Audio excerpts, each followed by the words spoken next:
This is an Eastern Pennsylvania continuum of care coordinated entry training conducting a court entry category 1 literal homeless or category 4 actively fleeing domestic violence enrollment, including intake, assessment, and referral. This video will quickly go through the process of enrollment into our CAT 1-4 project and PAHMIS client track, but additional trainings should be viewed by all core entry specialists that go into more detail on various elements of the core entry intake process, up to and including the very beginning, which is our opening conversation, and identifying whether a household will meet the HUD eligibility criteria for Category 1 or 4 project enrollment. Those training videos are all available in PAHMIS, both under the home menu and the client menu, PAHMIS training. These are the training videos for Eastern PACOC coordinated entry. We are adding trainings regularly. In addition, PAHMIS reading materials have a custom set of documents if you select Eastern COC core entry.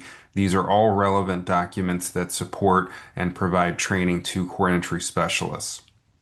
The Category 1-4 project is under the client menu coordinated entry and is called Eastern COC CE Intake. When you click that, you are immediately given this question. Is this client fleeing domestic violence and requesting an anonymous intake? During our opening conversation, we do safety planning. If someone discloses that they are fleeing domestic violence, abuse, sexual assault, or other family violence, we offer them a warm transfer, ideally, or at least a transfer to a DV hotline or a human trafficking hotline. But if they are already engaged with a victim service provider and they are seeking COC housing services, we would continue with the CAT 1-4 enrollment, or if they choose not to seek services from a victim service provider and are seeking COC housing services, we proceed with a CAT 1-4 enrollment. What this question is asking is, does the head of household wish to have their personally identifying information protected or hidden so it doesn't appear in our HMIS data system? If they have the option of this anonymous intake and if they select it or choose it, you would then answer yes to this question, and you would see a workflow very similar to what I'm going to show you, but some of the demographic and personally identifying information fields are either grayed out or auto-populated with certain code phrases or code words that will protect their information while still allowing them to be placed on the by name list for housing and be given referrals to emergency services. I'm going to go through a standard intake with all information collected, but understand that the DV anonymous workflow works the same way with certain questions grayed out or auto-populated. If you have questions about a DV anonymous intake, please contact your core entry regional manager or submit a help ticket in PAHMIS. I'm going to use the current client. I've already created a client and a household member for that client. But otherwise, if the client is not already in the system, you would be recording all of this information. The red stars means a required question. You cannot move forward without an answer. But remember that the head of household or client always has the right to refuse to answer. It's just not answering means less data we have to help connect them to the right services as quickly and effectively as possible. And while contact information is not required, the more we collect, the better. When you finish collecting that field, you'll be taken to the family member screen. Here you will need to add any additional family members that are presenting as part of the household by HUD definition, meaning a single individual or group of persons who apply together for assistance and who wish to live together in one unit. That's a household. That's a family by HUD definition, so they do not have to be related by blood or kin. They need to be presenting together. Again, there are certain starred questions that you must collect the answers to for all household members, and you will receive a warning if you do not. Many of these questions, including pregnancy status, which is not required, but is important for prioritization on our by name list, that data should be collected if possible. You will then, if it's not auto-populated, you will select the appropriate project. This is a category 1 or 4 enrollment. You will then select all of the household members that wish to be part of that enrollment. That may or may not include everyone listed as member of that family, but only those presenting who wish to be housed together in this active enrollment. You will then collect universal data information as required by HUD for every household member that will be part of the program enrollment. We have a dedicated training on what we mean by disabling condition and how to ask that question. Prior living situation, 99.9% of the time is identical to current living situation, and that means where did you sleep last night? It does not mean where do you think you're going to be sleeping tonight. So literal homelessness depends on where they stayed last night and other eligibility criteria for category 1. You will note that based on the answers you select to this question, it may change the question list. It may prompt additional questions being asked. When you complete this information, you can ignore health insurance. We do not collect it and move to the next screen. If the head of household has already disclosed they are fleeing domestic violence, you would not ask them again. You would simply record the answer as yes. And most importantly, if you select yes, you would select that they are currently fleeing. Currently fleeing is how we track the number of households enrolled in CE that are actively fleeing DV. You are prompted to ask if the head of household would like translation assistance for future CoC engagement. If yes, you can select the language or enter a different language if they identify it with a different language. Once you've done that, save, and you move to our custom triage assessment. Do not change the assessment date. The location is always connect to home. The type is phone or in person, depending on whether you are in our call center or an access site. The household type should be defaulted as appropriate. Do not change that. You will ask the head of household if they are willing to disclose a mental health diagnosis. If yes, that just helps us connect them with certain services that require a mental health diagnosis. Do you or another household member currently receive Medicaid benefits from the state of Pennsylvania? That is a yes, no, don't know, prefer not to answer question. And there is a prompt there if someone asks what Medicaid is. You can read that verbatim.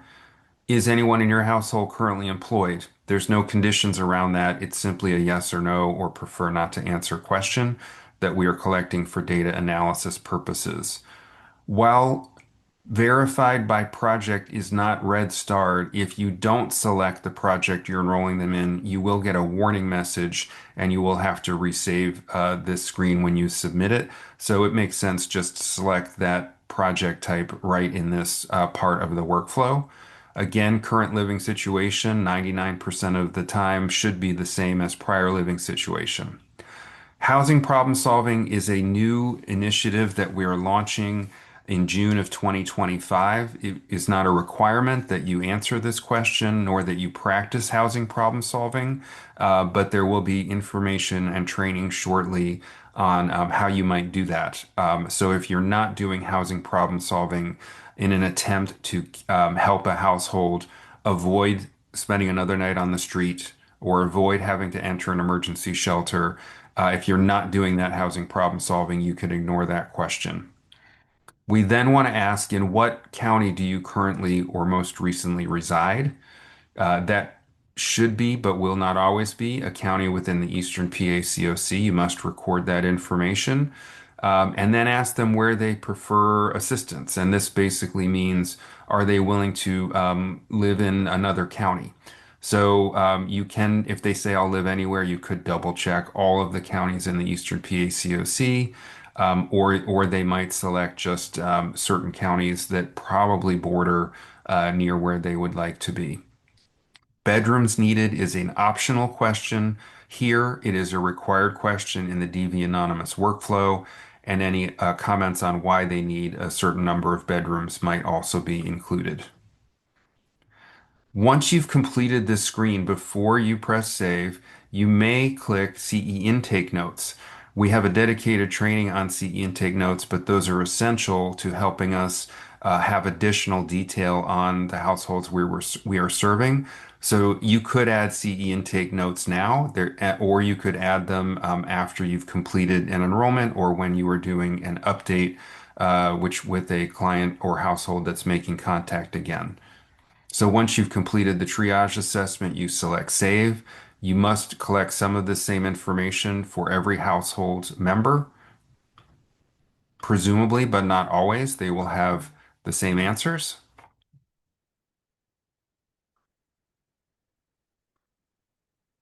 You will skip health insurance and press save.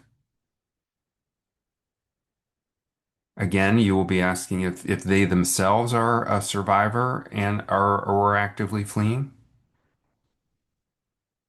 And again, their current living situation. And we do have to, again, it's easiest to record verified by project as the project type you are enrolling into and press save.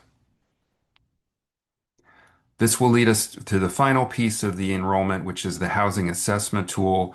This is how we score for prioritization and by name list placement for limited housing services. You always want to press yes, whether you're doing a new enrollment into Cat 1.4 or if you are updating a CE intake workflow for Cat 1.4. And this is information that is asked of the head of household only, but note that some of the information is auto-populated. So again, you will just need up front to select whether you're doing a phone or in-person intake. The client information is read-only, and section one is read-only because these 7 questions are pulled from the questions you've asked previously in the intake. But as a core entry specialist, you will need to ask the 5 questions in section 2 as follows. Has your current living situation made it difficult for any school-age children to attend and do well in school? If there are no children in the household, do not ask that question. If there are and the answer is yes, you would select yes. But if you don't need to ask it, just select no without asking it. Is your current experience of homelessness the result due to discrimination?